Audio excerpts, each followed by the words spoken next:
kanisa kulipa kibali hiki, na zaidi hao kibali nilikipata kwa Mungu. Bwana Yesu asifiwe sana. Maandiko tuliyoyasoma yametoka katika kitabu cha Mwanzo. Mwanzo ni kitabu mojawapo katika vile vitabu vitano Torati ambayo iliandikwa na Musa. Bwana Yesu asifiwe sana.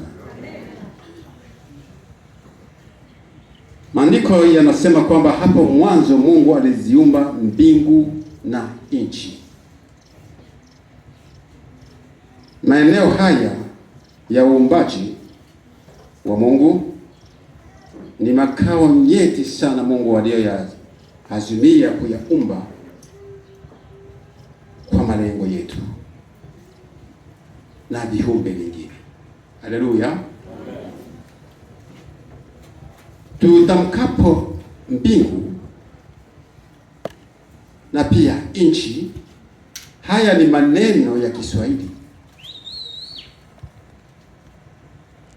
Haya maneno yanatambulisha, yaweza kutambulisha vitu vingi au yaweza kutambulisha kitu kimoja kimoja, maana ni majina ya aina ya tatu ya Kiswahili. Nikisema mbingu, huwezi kuelewa kama nimetamka mbingu nyingi au nimetangaza mbingu moja, lakini yote yaongelewa mbingu. Na wakati ninapoongea inchi, huwezi kuelewa kama ni inchi moja au ni inchi nyingi. Kwa hiyo ni majina ambayo yanayotambulisha kwa wingi, tena yanatambulisha kwa umoja, kama utakavyopenda wewe. Bwana Yesu asifiwe sana.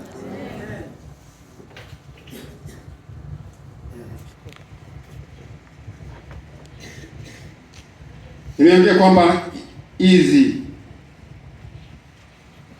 eneo ziliumbwa kwa mwanzo kabisa kwa malengo ya Mungu, na kuyaumba bure. Aliyaumba kwa sababu yako na kwa sababu yangu, na sisi tu, lakini viko viumbe vingine viliumbwa ili vikae katika hizi eneo. Bwana Yesu asifiwe sana. Kila moja hapa ina mazingira yake. Mbingu ina mazingira yake, nayo nchi ina mazingira yake. Lakini sisi leo tutaongelea kuhusu mazingira ya mbinguni. Bwana Yesu asifiwe sana. Hilo ndilo neno ambalo tutakwenda kuliongelea, mazingira ya mbinguni.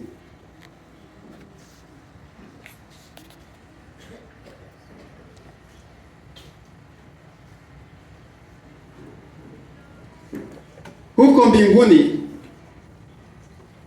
kuna mazingira, na hapa duniani kuna mazingira. Mazingira ya huko ni matakatifu, yakianzia kwa Mungu mwenyewe. Bwana Yesu asifiwe sana. Soma Isaya 6 mstari ule wa kwanza hadi 3. Ulibe Isaya 6.